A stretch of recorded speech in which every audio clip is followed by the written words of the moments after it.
السلام عليكم جايز، مرحبا بكم في فيديو جديد على قناة سمر انجليش.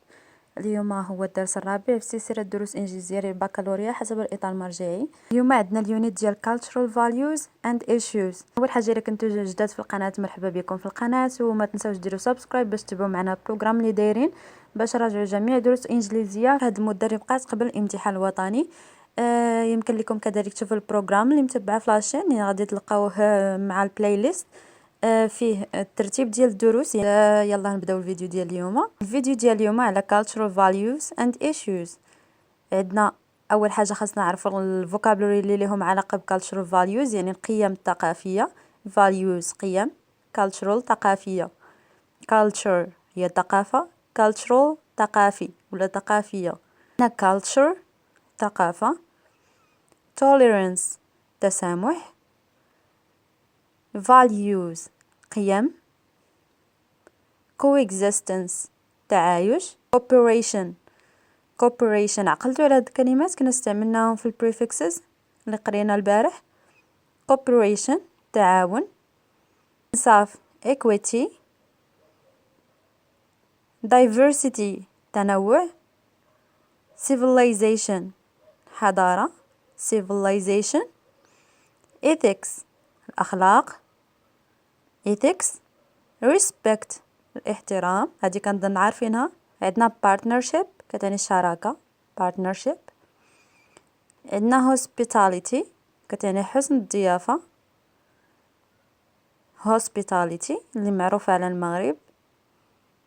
security الأمن security الأمن. freedom كنا قريناها في الفوكابولري ديال women and power freedom الحرية. success النجاح. honesty الصدق كاين honesty صدق و honest صادق، يعني honest هو الشخص اللي كيكون صادق، honesty هي الصدق. loyalty هي الإخلاص.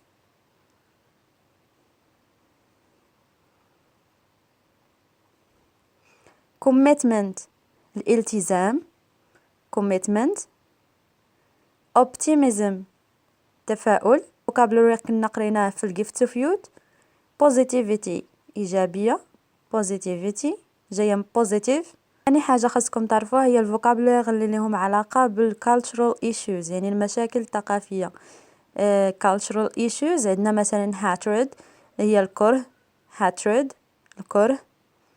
عندنا conflict صراع conflict. عندنا injustice اللا عدالة العكس ديال justice هذا البريفكس. غنبقى بحال هكا نفكركم في الدروس اللي قبل، بحال مثلا الدروس كيكونوا مرتبطين، يعني هنا كنشوفوا فوكابولير وفي نفس الوقت نتفكروا الدرس ديال بريفكس. intolerance injustice بحال هكا. intolerance هو التعصب intolerance تعصب. selfishness الأنانية جاية من self selfishness أنانية. racism العنصرية. discrimination تمييز discrimination. misunderstanding سوء الفهم misunderstanding. exclusion الإقصاء exclusion الإقصاء. responsibility العكس ديال responsibility هي المسؤولية irresponsibility هي اللامسؤولية، يعني العكس ديالها. ثالث حاجة في الدرس ديال اليوم جايز خاصنا نتفكروا collocations فايتنا قريناهم، ولكن في هاد الدرس خاصنا حتى هما في هاد اليونيت خاصنا نشوفوا الكولوكيشنز اللي لهم علاقه بالكالتشر. الا كنتو كتعقلوا كولوكيشنز كنقولوا انهم واحد جوج كلمات او اكثر اللي كيكونوا كيتستعملوا ديما مع بعضياتهم، يعني تيكونوا تيتستعملوا بجوج. مثلا هنايا cultural values قيم ثقافيه، وملا مثلا هنا common good الصالح العام. cultural diversity كتعني التنوع الثقافي. moral obligations كتعني الواجبات الأخلاقية. wedding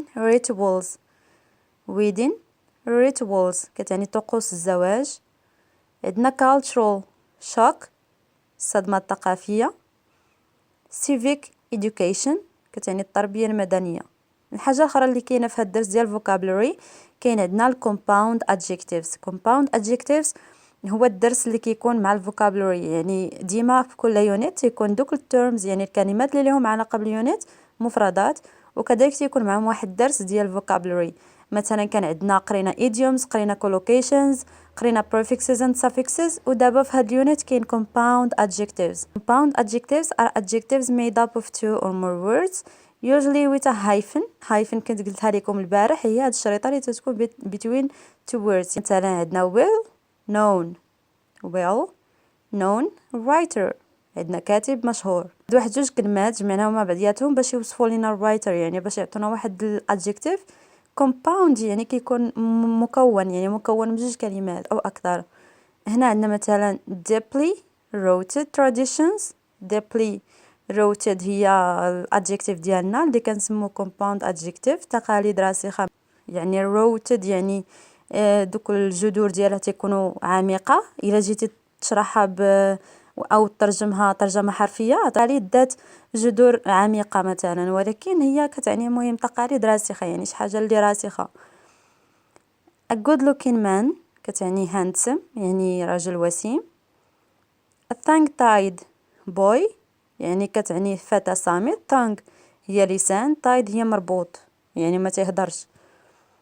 a short sighted man، short هي قصير، sighted جاية من sight يعني النظر، يعني الرجل قليل النظر. a long haired lady، عندنا هنايا long اللي هي طويل، haired جاية من hair يعني الشعر، lady يعني مرأة ذات شعر طويل. عندنا هنايا world famous singer، عندنا world اللي هي العالم، famous هي المشهور، singer يعني مغني مشهور عالميا، ولا هنا نسيت الياء، مغني مشهور عالميا.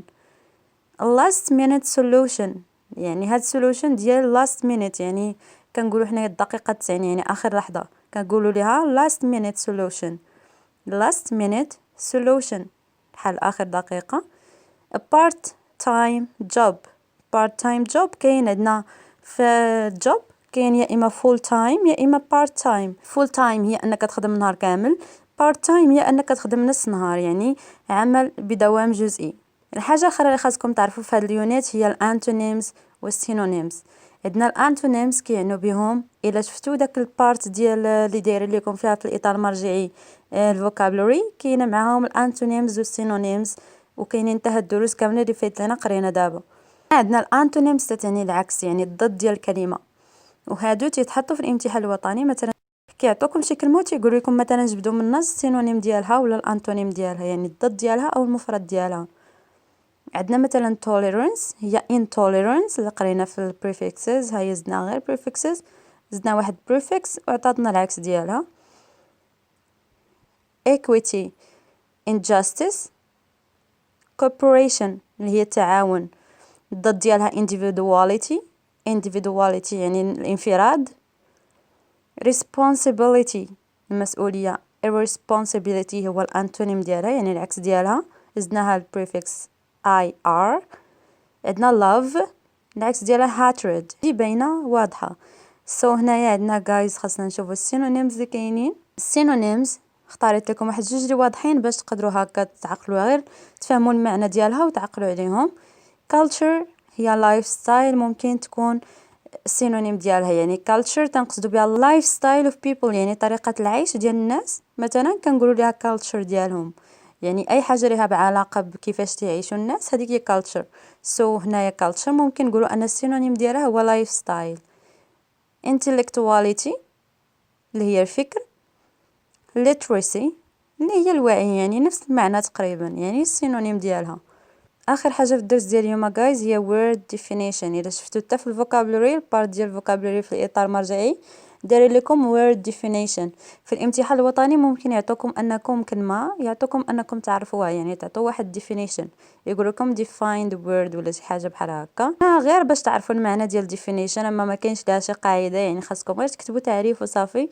مثلا تخلوها simple، تقول داكشي اللي عارفينه في كلمات بسيطه، هكا تقدروا تعاونوا راسكم من التكست. يعني الا كان ديك الكلمه واخدينها من التكست، تقدروا تشوفوا التكست وتشوفوا شنو هضرين عليها في التكست، وتاخذوا شي كلمات من التكست وتكتبوهم في التعريف، ترتبوهم في شكل تعريف، يعني واحد الديفينيشن تحطوها لهم في التعريف ديال ديك الكلمه اللي عاطينكم. مثلا هنايا عندنا equity equal treatment to anyone، يعني الإنصاف يعني equal يعني treatment to anyone يعني واحد المعاملة متساوية لكاع الناس، يعني معاملة كاع الناس بنفس الطريقة. coexistence تتعني the ability to live together in harmony. عندنا tolerance the ability to accept and respect the opinions and beliefs of others، يعني انك تقبل الاخر كما هو بالافكار ديالو، زعما تحترم، ماشي تقبل ولكن زعما تقبل انه هكاك، يعني ما غاديش تحكم عليه او judgment ولا شي حاجه بحال هكا، يعني كل واحد تيكون لايك حر في البيليفز ديالو، في المعتقدات ديالو والافكار ديالو opinions بحال هكا. خاصكم تعرفوها بطريقتكم، الكلمات اللي نتوما عارفين. سو جايز كنتمنى تكونوا استفدتوا من هاد لا فيديو. هادو هما الفوكابولري اللي خاصكم تحفظوا في هاد اليونس، قلال شويه ما كترش بزاف بحال اليونس الاخرين. نشوفكم في الليل ان شاء الله مع الفيديو سيت از بريمير، يعني غيكون لايف معكم باش تقدروا انكم تجاوبوا على اسئله. غادي نبقى نحط لكم اسئله في لا فيديو وانتم تبقاو تجاوبوا عليها باش هكا كتبراكتيسيو وكتعقلوا على الكلمات اكثر. غادي نحاول ناخذ لكم امثله من امتحانات وطنيه، يعني كيفاش تيجوا داك التعاريف، كيفاش تيطلبوا منكم السينونيم، يطلبوا منكم الانتونيم، وكيفاش ممكن تجبدوهم من النص. كاينين بعض الطرق اللي ممكن تستعملوهم وتجبدوهم من النص واخا ما تكونوش عارفين الكلمه شنو كتعني. and ان شاء الله غادي نحط لكم بوست دابا من بعد لا فيديو، غنحط لكم بوست في انستغرام نسولكم على الوقت اللي بغيتو فيه اللايف اليوم ان شاء الله، باش هكا نتفقوا على الوقت اللي مناسب لكل شيء الاغلبيه، وان شاء الله نشوفكم تما and good luck.